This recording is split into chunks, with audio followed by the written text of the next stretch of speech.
Hi, it's Terrie Carr, and you are inside DHA's Box of Rock, where we get you up close and personal with your favorite rockers. One of my favorite rockers is in the box with me this week, getting in depth about his brand new solo record, Sully Erna of the band Godsmack. Avalon is his great new project. I just love it. And we began our conversation with talks about the sound of Avalon.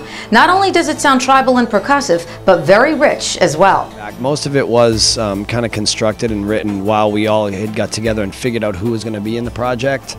And part of that happened through, I've known Lisa, my other singer in this project, for probably 18 years or more.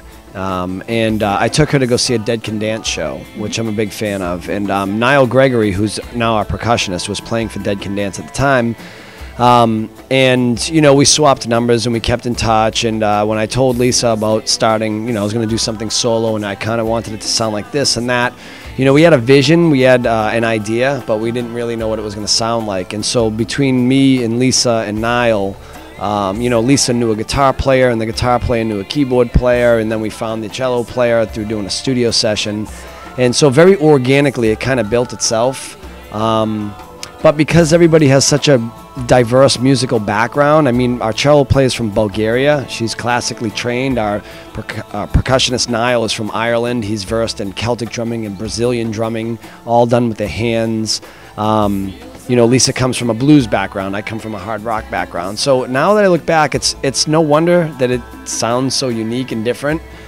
Because I think everybody just kind of put their little elements into it from their own backgrounds. What I love too, Sully's talking about Lisa, it's Lisa Geyer. You've got to pick up this record and you've got to hear the energy really between the two of you. It's kind of like this real amazing male-female energy. Now you said you've known her for a long time. When was the first time that you actually got to sing with her, and did you realize that you guys had this amazing chemistry? When did that come to be?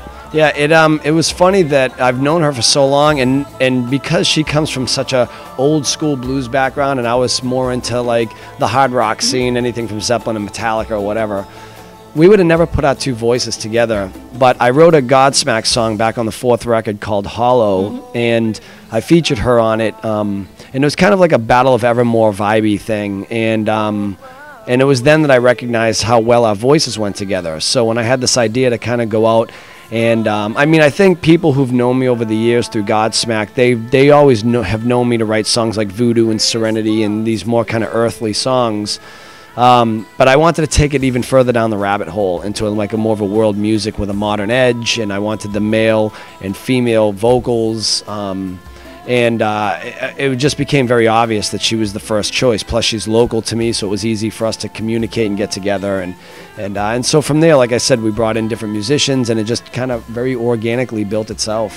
It's a very, I think, kind of visual collection, too. You're listening to it, and you sort of get, I don't know, it's one of those things that you put on maybe at night, and you get a whole journey. Exactly, a whole journey. This is probably something that you use to sort of lure the ladies in too, I would imagine. No. No, actually, believe it or not, it's a very spiritual record for me in a sense. But you're right, it's very pictorial and it's very cinematic in a sense. Some of it feels like it was scored for movies and that kind of bigness to it. And then there's other like piano, cello compositions that are just really isolated and beautiful in itself. But yeah, you're right. It's a very vibey record, and it's the kind of record that you want to kind of just, close your eyes and take a deep breath and let it take you to other places, kind of like it did back in the day when Pink Floyd did Dark Side of the Moon and those kind of records. Exactly. Brilliant piece of music. And what I was going to ask you is, I see it almost visually going into something else. Did you see Avalon taking on a life of its own, maybe like an American Idiot or The Wall or something? Would you see it being a movie or a show or a play or something? Yeah, I have grand visions for this thing. Yeah, I can imagine. But right now, it's a development project. It was just turning people onto it, and as it grows and hopefully continues to grow, I'm hoping to invest more into it so I can get it on Vegas Strip and have it be, the show would be called Avalon, and as you'll see tonight as well, even with the video intro and stuff, it really gets people in tune with their own senses, smell and touch and all that. And if I was to take it even further, I would actually integrate that to be more interactive with the audience. So when certain things are triggered during the show, you would actually smell an incense or a fragrance or that kind of thing. So and of course incorporate it with live dance and things like that. So yeah, I have this much bigger picture for this kind of theatrical style performance. But for now, we're just taking it out, and even without the video and without the lights, it's very cool to see 8 people on stage that are all multi-instrumentalists going at it at the same time. It's for sure a show for music lovers. Yeah, brilliant, absolutely brilliant piece of music, Avalon. It's a journey, really. And these songs are your story. Are they your story? I mean, this is really a pretty heady thing. Yeah, most of them are. I mean, I always base my lyrical content about life experiences and the things that I've gone through. There is a couple of pieces on the record, like Sinner's Prayer, for instance, was written for the movie The Expendables with Stallone. Right, I was reading that.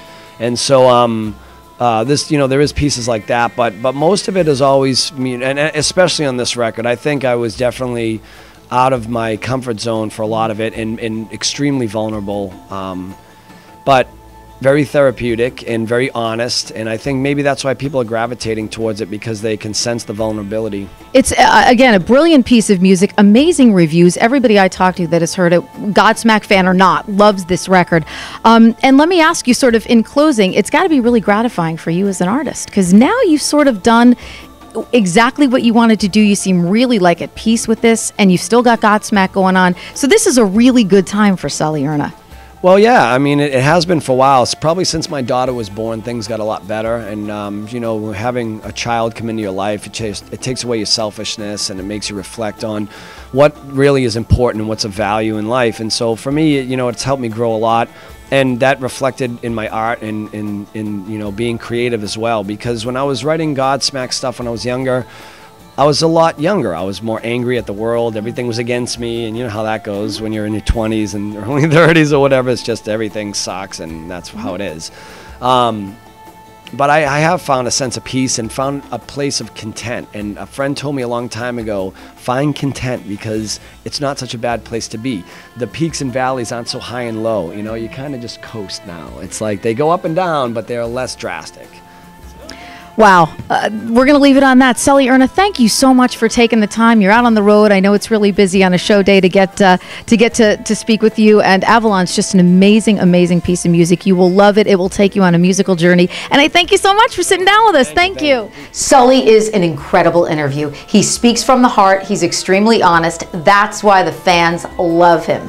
Godsmack, by the way, on tour all summer, and you've got to check out his solo record, Avalon. It is so good. Coming up next week, Inside the Box, we're taking it Southern style with a look at one of my favorite Southern rock bands, 38 Special. For DHA's Box of Rock, I am Terrie Carr. I'll see you tomorrow at 10.